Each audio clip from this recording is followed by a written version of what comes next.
Hoje, muita gente já sabe que a dopamina é fundamental para que você tenha motivação para fazer as coisas do dia a dia, realize seus objetivos e realize suas metas. Mas o que muita gente ainda não sabe é que é possível gerenciar melhor os seus níveis de dopamina. Muita gente comete erros e esses erros custam a motivação das pessoas. Se você acha esse assunto interessante, além de ficar motivado para dar um like logo nesse vídeo, você fica até o final, porque no final, eu vou te dar as dicas de como você gerenciar a dopamina, mas antes eu tenho que te explicar como ela funciona para que você entenda as dicas. Em primeiro lugar, o que é a dopamina? A dopamina é um neurotransmissor que durante muito tempo ele foi considerado a molécula do prazer, mas isso estava errado, hoje você sabe que não, ele não é a molécula do prazer, e sim ele é a molécula do desejo, a molécula da motivação. Quando acontecem coisas que te dão prazer, você tem uma liberação de dopamina, mas o prazer é proporcionado por outros neurotransmissores que não vêm aqui ao caso. Também a liberação de dopamina, também, mas essa dopamina funciona muito mais no sentido de dizer, nossa, isso aqui é legal, eu quero mais disso. Então a dopamina tem mais uma função de aprendizado do que nos proporciona prazer. Níveis adequados de dopamina estão associados a uma sensação de bem-estar em geral.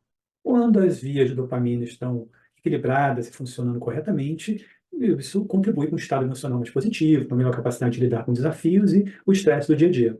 Mas realmente onde ela se destaca é na parte do desejo, a parte da motivação. Porque para realizarmos qualquer tarefa, você precisa de dopamina. Como eu disse no início do vídeo, sem dopamina você não sairia da cama, e isso que a gente observa em pessoas que são acometidas de depressão e ficam lá prostradas na cama, e muitas vezes aquilo é uma falta de dopamina. Veja, não é falta de dopamina que causa a depressão, mas sim a depressão pode desequilibrar o sistema dopaminérgico e aí sim faltar dopamina. Evolucionariamente, a dopamina serviu para que nós sobrevivêssemos como espécie, para que nós tivéssemos disposição para fazer coisas que exigem um esforço, mas no sentido de nos manter vivos, de sobreviver, como construir um abrigo e caçar para obter comida, ir em busca de um companheiro, de uma companheira para a procriação, tudo para que a nossa espécie sobrevivesse. Porque a dopamina serve para isso tudo, mas como é que funciona? Como é que ela funciona? Como é que funciona esse mecanismo de liberação da dopamina?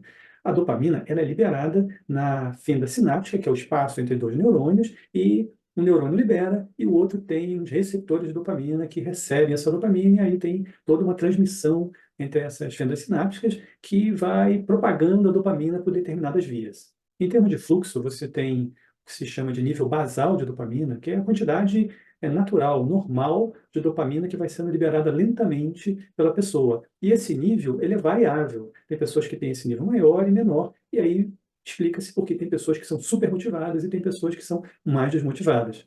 E ocasionalmente você tem os picos de dopamina, que são aumentos súbitos, quando você pensa em algo que você deseja, algo que você já experimentou e gostou, então só de pensar aquilo já dá um pico de dopamina. Quando você experiencia uma circunstância nova, uma circunstância agradável, que pareça estar envolvida em recompensas, uma novidade que você considere boa também, é uma liberação de dopamina. Quando você recebe, de alguma forma, uma recompensa inesperada, algo que você não estava esperando, aquilo também libera dopamina, é um pico de dopamina. Ou quando você ingere alguma substância que tem poder aí de aumentar a dopamina. Que substâncias seriam essas? Em termos de substâncias, o chocolate, por exemplo, aumenta em 1,5 vezes a liberação de dopamina.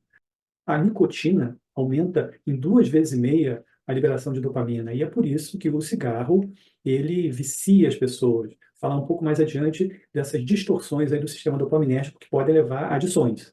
A cafeína, embora dê essa disposição para as pessoas, ela não aumenta os níveis de dopamina. Ela aumenta a sensibilidade daqueles receptores de dopamina, o que aumenta o efeito da dopamina, e por isso que as pessoas se sentem mais motivadas ao tomarem ou ingerirem aí o seu café. Em termos de, não só substâncias, em termos de práticas, por exemplo, o exercício físico, ele eleva em até 2 vezes os níveis de dopamina. Isso se a pessoa gosta de fazer exercício, isso é variável de pessoa para pessoa. Se você não gosta, você não vai elevar os níveis de dopamina. Em relações sexuais, aumenta até 2 vezes os níveis de dopamina. E recentemente descobriu-se que se você tiver interações sociais de qualidade, interações que gerem ocitocina, essas interações, essa ocitocina estimula o sistema dopaminérgico, também provocando a liberação de dopamina. Então, nós vimos aí que recompensas geram dopamina, mas isso também é variável, isso depende da recompensa. Como assim? Uma recompensa mais imediata, mais rápida, você libera muito mais dopamina do que uma recompensa a médio e a longo prazo. Quanto maior a recompensa, também o maior o nível de dopamina gerado. E, curiosamente, a probabilidade da recompensa também influencia a liberação de dopamina, sendo que se você tem 100% de chance da recompensa, aquilo diminui o nível de dopamina liberado. E isso vai aumentando até chegar numa probabilidade de 50%, que é ganhar ou perder. Você tanto pode ganhar quanto perder, e esse é o princípio aí que os cassinos utilizam, que acaba gerando também um princípio aditivo nas pessoas, né? Quando você tem a probabilidade da recompensa sair ou não, se materializar ou não, o teu organismo libera mais dopamina. E também é importante observar que essa avaliação da recompensa ela é subjetiva, da quantidade, do tipo de recompensa, isso varia de pessoa para pessoa. O que é uma recompensa ótima para uma pessoa, para outra não é. Então, isso também é variável. Então, vamos falar agora do gerenciamento da dopamina. Então, eu já falei que você tem picos e você tem o nível basal, o nível base de dopamina no seu organismo. Quando você tem um pico de dopamina e quando você fica super motivado. Então, é legal você ficar super motivado o tempo todo, ficar com pico de dopamina o tempo todo? Não, não é legal. Eu te explico por quê. A quantidade de dopamina que seu organismo produz, ele consegue liberar, ela é limitada, não é uma produção ilimitada. Então, toda vez que você tem pico de dopamina, você vai ter uma baixa no seu estoque, uma baixa, ele vai descer o nível mais baixo que o seu nível basal. Então, é a famosa ressaca depois que você tem um período de supermotivação, você às vezes se sente desmotivado, e é por essa razão. E uma outra coisa que drena a dopamina é quando você gera uma expectativa grande que aquilo vai acontecer, fica super motivado e aquilo não acontece, há uma quebra de expectativa, aí é uma drenagem da dopamina, ela desce quase zero, e é por isso que a pessoa sente aquela frustração, aquele desânimo que é a baixa de dopamina. Uma outra razão que você não deve aumentar muito de maneira contínua, sempre motivado, é porque também, além de ter esse estoque limitado, essa produção limitada, quando você produz muita dopamina, o organismo vai gerando uma neuroadaptação, uma dessensibilização e vai criando tolerância para aquela atividade gerar dopamina. Ou seja, você vai precisar fazer muito mais daquilo para gerar o mesmo nível de dopamina. Em outras palavras, aquilo vai ficar cada vez mais sem graça para você. E essa tolerância, essa adaptação do organismo a esses níveis elevados de dopamina é o que uma das razões que explica as adições. Então, muito cuidado com isso.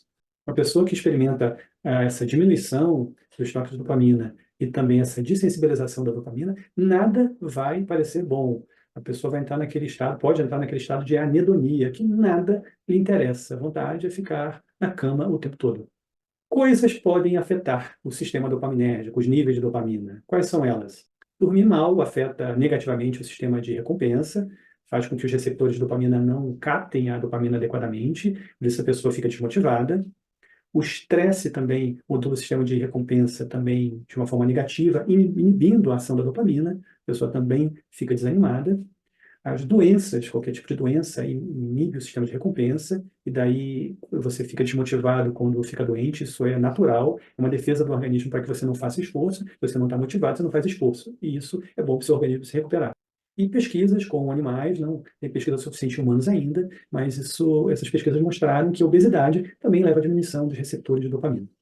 Sabendo tudo isso, nós chegamos aí nas dicas práticas que é o que vocês queriam do vídeo de como gerenciar adequadamente os níveis de dopamina para ter um melhor bem-estar. A primeira dica é você evitar picos repetitivos de dopamina, aquela história de você ficar sempre motivado, isso é irreal. Não acredite nisso. A vida real você vai ter momentos que vai estar motivado e momentos que não vai estar motivado, e tudo bem, é isso mesmo. Porque se você tenta ficar motivado o tempo todo, você vai esgotar a capacidade dopaminérgica do seu organismo e vai acabar, ao contrário, desmotivado. A segunda coisa é você não empilhar coisas que liberam dopamina ao mesmo tempo. Exemplo, você gosta de malhar e gosta de ouvir música e junta as duas coisas ao mesmo tempo, também você está empilhando coisas que geram dopamina. Uma outra coisa interessante, você está comendo, quando você come, você tem liberação de dopamina, e ao mesmo tempo você está mexendo nas redes sociais. Isso empilha picos de dopamina também. Você vai depois, corre o risco de reduzir a sua linha de base. Não faça isso. Uma outra coisa que ajuda é você preservar uma certa aleatoriedade nas recompensas, ou seja, na liberação de dopamina, porque isso preserva a sua capacidade de dopamina. É o que eu já falei, o que os cassinos fazem, o que você pode fazer.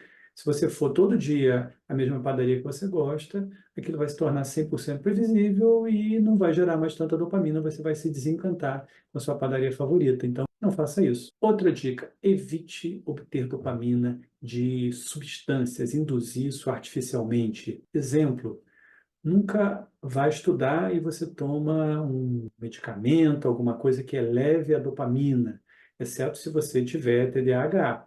Tem gente que toma medicamento de TDAH para ficar motivado para estudar. Você vai arruinar a sua capacidade de estudo.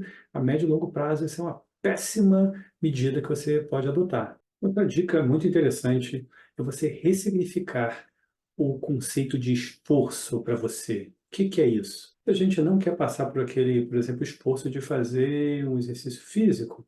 Então, para que isso ocorra, você, como eu já disse no início, coloca uma música. Eu não gosto de fazer exercício, mas com música me motiva a fazer exercício.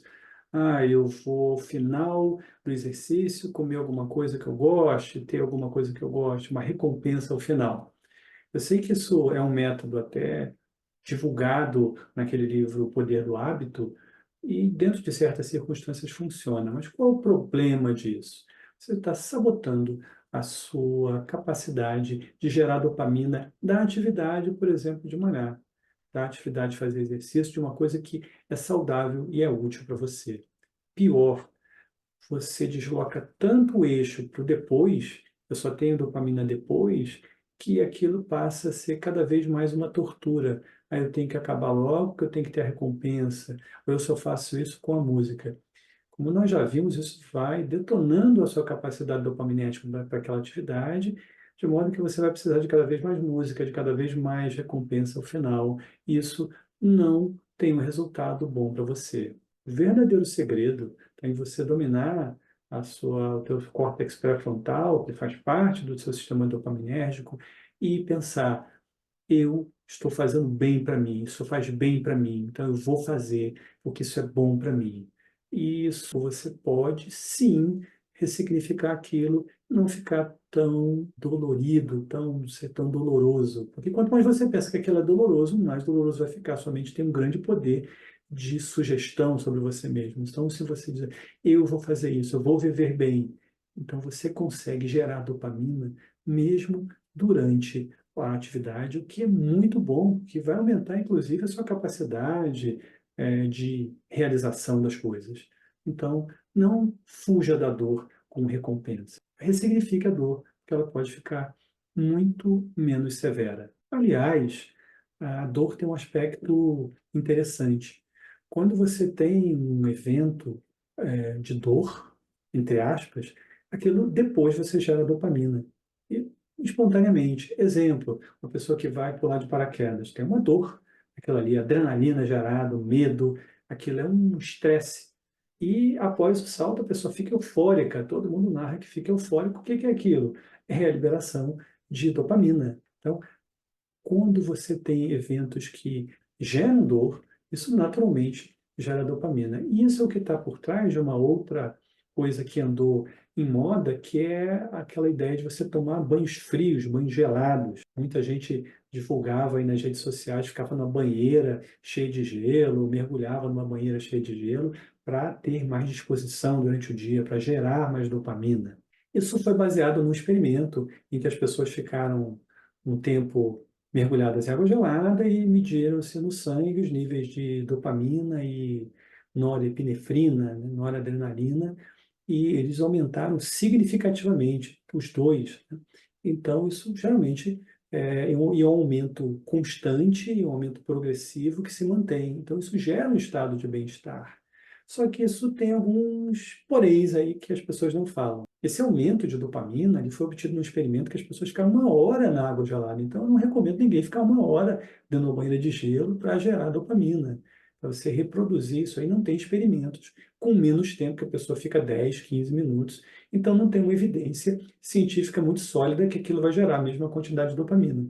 Aquela sensação de bem-estar, ela é muito mais gerada pela quantidade de noradrenalina que vai para o seu organismo, que vai para o seu sangue. Então, que você tome o seu banho gelado para ter uma hora de maior disposição durante o dia, isso vai funcionar, talvez não tanto pela dopamina, mas vai funcionar. Outra coisa que vocês vão perguntar se eu não falar é a história do jejum de dopamina. O que é o jejum de dopamina? A ideia é que você interrompa, por um período determinado, isso não está em nenhum manual, maus hábitos que sabotam o sistema dopaminérgico, coisas viciantes como mídias sociais, videogames, jogos de azar, pornografia, alimentação inadequada, drogas, álcool, tudo para você resetar, redefinir o circuito de recompensa e reduzir aí os maus hábitos, que você, o princípio é que todas essas coisas vão esgotando o seu sistema dopaminérgico, como eu já falei, e que esse jejum de dopamina durante um período poderia resetar isso.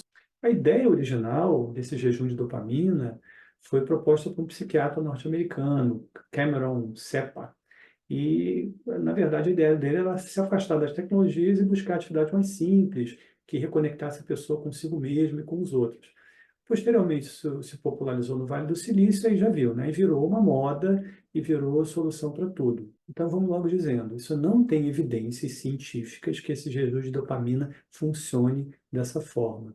Eu gosto da abordagem da psiquiatra, a doutora Anna Lembke, e ela é uma especialista em adição e autora do livro Nação Dopamina. Ela defende uma coisa mais restrita. Se jogar videogame está detonando o seu sistema dopaminérgico, está arruinando com a sua vida, faça um jejum daquela atividade, uma abstinência daquela atividade, jogar de videogame por 30 dias, que é o período que você consegue meio que resetar, né, que o organismo converte para uma homeostase. Então, você recuperaria o seu sistema de dopamina. Então, eu gosto muito mais dessa abordagem. Então, se tem uma coisa que não está legal para você, que tem uma possibilidade de gerar até adição, evite aquilo ali durante um tempo. Vai ser difícil no início, mas você vai conseguir salvar o seu sistema dopaminérgico. Bom, é isso aí, gente. Eu resumi aqui o que eu acho que funciona, as práticas, esclareci o que funciona e o que não funciona em termos de gerenciamento de dopamina.